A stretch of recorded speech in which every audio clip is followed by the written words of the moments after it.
हमारे यहाँ फर्नीचर, पलंग, सिंगारदान, सोफा सेट, अलमारी, dining table, fridge, computer table और दीगर कंपनियों के फर्नीचर दस्तियाब है। एक मरतबा तशरीफ लाकर खिदमत का मौका दे। Proprietor Maulana Shabbir Sahab, deluxe furniture mall and home appliances, fruit market के सामने, माल्टेगिरी रोड, कामठा, नांदेड़। अस्सलाम वालेकुम नाज़रीन, नांदेड़ उर्दू न्यूज़ में आपका इस्तकबाल है। चलिए नजर डालते हैं आज की अहम खबरों की तरफ। नांदेड़ के सरकारी हॉस्पिटल के सिविल सर्जन ने कोरोना का अपडेट जारी किया है, जिसमें बताया गया है कि 2774 सैंपल्स की जांच की गई, जिसमें 15 पॉजिटिव मरीज पाए गए हैं। इनमें 5 पॉजिटिव शहर नांदेड़ से ताल्लुक़ रखते हैं। आज कोरोना से 2 की मौत हुई है, जबकि 46 मरीज अच्छे होकर मकानात को लौट चुके हैं। अभी तक नांदेड़ में कोरोना से अच्छे होने वालों की तादाद 87,918 है। कोरोना अपडेट में बताया गया है कि ज़िले नांदेड़ के सरकारी और खानगी अस्पतालों में 529 कोरोना पॉजिटिव एक्टिव मरीज जेर इलाज है। इनमें 6 की हालत नाजुक बतलाई जा रही है।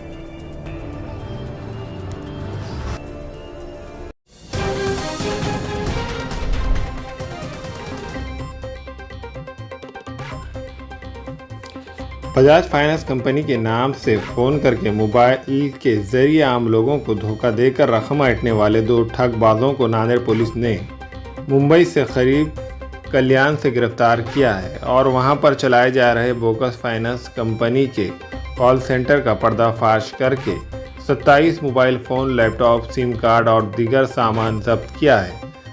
तफसीलात के मुताबिक नांदेड़ शहर के द्वारा इलाके के रहने वाले अब्दुल मुबीन अब्दुल माजिद को कुछ महीने पहले एक फ़ोन कॉल इनके मोबाइल पर आया था।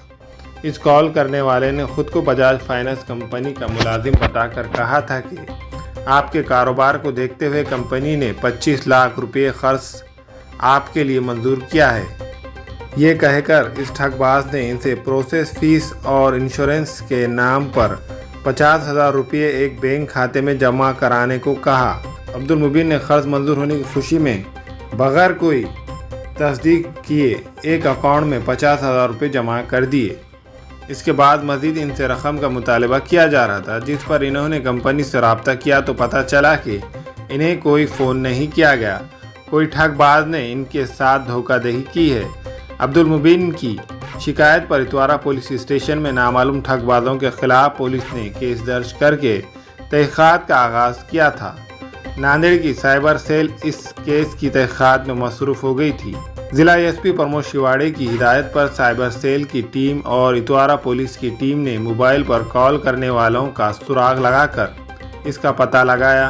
ये कॉल मुंबई के कल्याण से लगाया गया था। पुलिस टीम वहां पहुंची और एक जाली कॉल सेंटर पर छापा मारकर वहां से 2 ठगबाजों को हिरासत में लिया और इनके कब्जे से 27 मोबाइल फ़ोन, एक लैपटॉप और दीगर सामान जब्त किया है।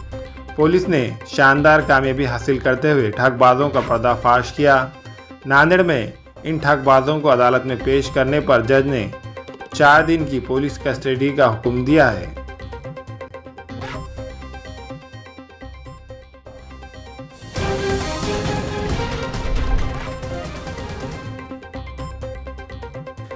नांदेड़ शहर के बस स्टैंड पर नांदेड़ पुलिस की जानिब से दहशतगर्दाना हमले से निपटने की तैयारियों का जायज़ा लेने के लिए मॉक ड्रिल की गई है। तफसीलात के मुताबिक नांदेड़ बस स्टैंड पर दहशतगर्द पहुंच चुके हैं और इन्होंने मुसाफिरों को अपने कब्ज़े में ले लिया है। इस तरह की इत्तला नांदेड़ पुलिस को मौसूल होती है। इस इत्तला पर नांदेड़ पुलिस की क्यूआरटी के 23 जवान जदीद हथियारों के साथ बस स्टैंड पहुँचते हैं और इनके साथ बम स्क्वाड और दूसरी पुलिस टीम भी वहां पहुंच जाती है। ज़िला एसपी प्रमोद शिवाड़े की निगरानी में ये मॉक ड्रिल की गई है और दहशतगर्दाना कार्रवाई अंजाम देने वाले नकली दहशतगर्दों को पुलिस अपने कब्ज़े में ले लेती है। दहशतगर्दाना हमले से निपटने की कोशिश के दौरान पुलिस की जानिब से पूरे बस स्टैंड को घेर लिया जाता है। पुलिस की जानिब से फायरिंग भी की जाती है। पुलिस की इस कार्रवाई को देखकर कई लोग खौफजदा हो गए थे और इन्हें लगा था कि हकीकत में नांदेड़ बस स्टैंड पर दहशतगर्दाना हमला हुआ है, मगर पुलिस ने बाद में इस मॉक ड्रिल के बारे में लोगों को आगाह किया। नांदेड या ठिकाणी आज अशी माहिती मिळाली की 2 दहशतवाद्यांनी 2 नागरिकांना ओलीस ठेवलेला आहे या ठिकाणी त्या दृष्टीनं रंगीत तालीम घेण्यात आली. जलद प्रतिसाद पथक, त्यानंतर BDDS टीम, तसेच हैदराबाद पोलीस स्टेशनची टीम, माननीय पोलीस निरीक्षक नरवार साहेब आणि त्यांची टीम, आम्ही सर्वांनी या ठिकाणी मॉकड्रिल आणि रंगीत तालीम घेऊन त्या पोलीस असलेल्या नागरिकांची दहशतवाद्यांच्याकडून सुटका करण्यात आलेली आहे. आणि या ठिकाणी सर्व परिस्थिती हाताळण्यासाठी वरिष्ठांनी दिलेल्या मार्गदर्शन सूचनाप्रमाणे सर्व कारवाई करण्यात आलेली आहे. या ठिकाणी जे माहिती जी मिळाली होती की बसस्टँड या ठिकाणी 2 नागरिकांना दहशतवाद्यांनी ओलीस ठेवलेलं होतं, त्यांच्या काही मागण्या होत्या, त्या मागण्या पूर्ण करण्यासाठी त्यांनी ओलीस ठेवलेलं होतं. त्यांच्या मागण्या पूर्ण करण्यासाठी आम्ही रंगीत तालीम घेतली, परंतु ते पूर्ण न करताच आम्ही त्यांची नागरिकांची सुटका करून त्यांना योग्य रीतीने बाहेर काढून टेरिस्टला एक प्रात्यक्षिक म्हणजे रंगीत तालीम दरम्यान एक टेरिस्ट मारल्या असे आम्ही त्या ठिकाणी रंगीत तालीम मॉकड्रिल केलेली आहे.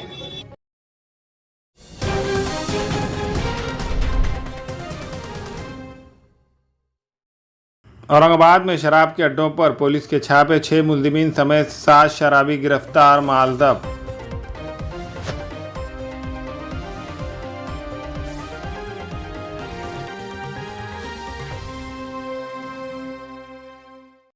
विदर्भाचा दौरा माझा आज पूर्ण होत आहे.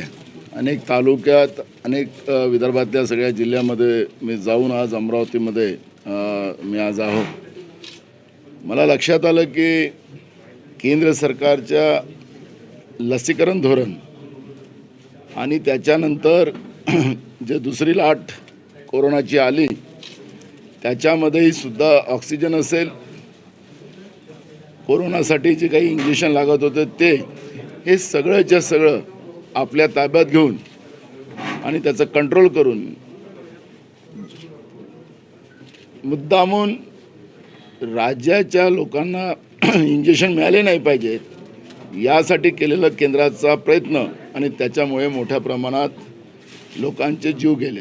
आपल्याला लक्षात असेल की आता आफ्टर कोविड आता आपल्याला जे फंगस, ब्लॅक फंगस जो आलेला आहे त्याच्यामध्ये आपण पाहिलं की ते इंजेक्शन आपल्याला लागतात, तेही इंजेक्शन केंद्र सरकारच्या माध्यमातून मिळतात. राज्यामध्ये आत्ता 50,000 ब्लॅक फंगस, व्हाईट फंगस आणि येलो फंगस अशा वेगळ्या वेगळ्या फंगसच्या ज्या प्रकारामध्ये अनेक रुग्ण आहेत, जवळपास 50,000 रुग्ण त्याच्यामध्ये असताना केंद्र सरकारकडून जे इंजेक्शन येतात त्या इंजेक्शन 2,000, 5,000 अशा पद्धतीचं इंजेक्शन येतात. आता हा फंगस जो आहे हा मानवी जीवनासाठी एवढा हानिकारक आहे. अनेकांचे डोळे काढले गेलेत, अनेकांचे जबडे काढले गेलेत, अनेकांचं आयुष्य त्याच्यामध्ये खराब होत आहे. आणि म्हणून अशा या परिस्थितीमध्ये केंद्र सरकारने हे इंजेक्शन मुबलक असतानासुद्धा त्याच्यावर कंट्रोल करणं आणि त्याच्या माध्यमातून बाजारामध्ये ब्लॅक मार्केटिंग करवणं, हे जो प्रकार मोदी सरकारने, भाजप सरकारने केंद्रात बसून केलेला आहे, लोकांच्या जीविताशी खेळणं हाच भाजपचा धंदा आहे, अशी परिस्थिती आज माझ्या लक्षात आलेली आहे. त्यावेळी संभाजी MIM आणि प्रकाश आंबेडकर एकत्र होते, काँग्रेसला मोठ्या प्रमाणात फटका बसला. यावेळी जर संभाजीराजे आणि प्रकाश आंबेडकर एकत्र आले तर नेमका काँग्रेसचा फटका बसेल काय? हा फटका कोणाला बसेल याचा अंदाज निवडणुका सांगतील. पण आता ह्या सगळ्या असे अलायन्स होतील त्याचा परिणाम पेशवाईवर पडणार आहे, शिवशाहीवर नाही. त्याच्यावर भूमिका जाहीर केलेली आहे. त्यांनी असं म्हटलं की मराठा आरक्षण केवळ हे खुळखुळं आहे आणि मराठा दलाल नेत्यापासून जनतेने सावध राहावं, असं नक्षलवादाने भूमिका मांडलेली आहे. तुम्ही काय सांगा? असं आहे की नक्षलवाद जो आहे हे आपल्या लोकतांत्रिक पद्धतीमध्ये त्याचं काही महत्त्व नाही. ते लोकतांत्रिक पद्धतीचा विरोध करतात आणि म्हणून त्यांचा हा विषय आपल्याला इथं घेणं हे काही बरोबर नाही. बंगालच्या उपसागरामध्ये तयार झालेलं कमी दाबाचं क्षेत्र आणि त्याची तीव्रता वाढण्याचे पूर्वानुमान आणि त्याचबरोबर त्याचा पश्चिमेकडचा प्रवास हे सर्व गृहीत धरून पश्चिम किनारपट्टीच्या भागावरती म्हणजे कोकणावरती पुढचे 4 ते 5 दिवस अति तीव्र मुसळधार पावसाची शक्यता आज हवामान विभागाने वर्तवलेली आहे. पश्चिम किनारपट्टीच्या भागावरती जोरदार वारे वाहतील आणि त्याचा परिणाम म्हणून मुंबई, ठाणे, पालघर, रत्नागिरी आणि सिंधुदुर्ग या सर्व जिल्ह्यांमध्ये मुसळधार ते अतिमुसळधार पावसाची शक्यता हवामान विभागाने वर्तवलेली आहे. रत्नागिरी आणि रायगडला रेड अलर्ट आहे. पुढचे 3 दिवस रेड अलर्ट असेल. त्याचबरोबर मुंबई, ठाणे यालाही रविवारी रेड अलर्ट देण्यात आलेला आहे. पावसाची तीव्रता जी आहे ती येणाऱ्या 4 ते 5 दिवसांमध्ये आपल्याला रोज वाढताना दिसेल. मुंबईकरांनो, ठाणेकरांनो, कृपया याची काळजी घ्या. गरज असेल तरच घराबाहेर पडा, नाहीतर हा जो आठवड्याचा जो वीकेंड आहे हा घरी बसून साजरा केला तर ते जास्त उत्तम ठरेल. खूप तीव्र पावसाचे इशारे दिलेले आहेत, काळजी घ्या. आणि हवामान विभागाने दिलेले जे इशारे आहेत त्याचे जे अपडेट्स आहेत त्याची वारंवार त्याची तपासणी करत चला. धन्यवाद. अस्सलाम वालेकुम, मैं इमरान खान. हमें उम्मीद है कि आपको हमारा चैनल अच्छा लगता होगा. लेटेस्ट न्यूज के लिए देखते रहिए नांदेड़ उर्दू न्यूज, और न्यूज के पसंद आने पर लाइक, शेयर और सब्सक्राइब करना ना भूलें.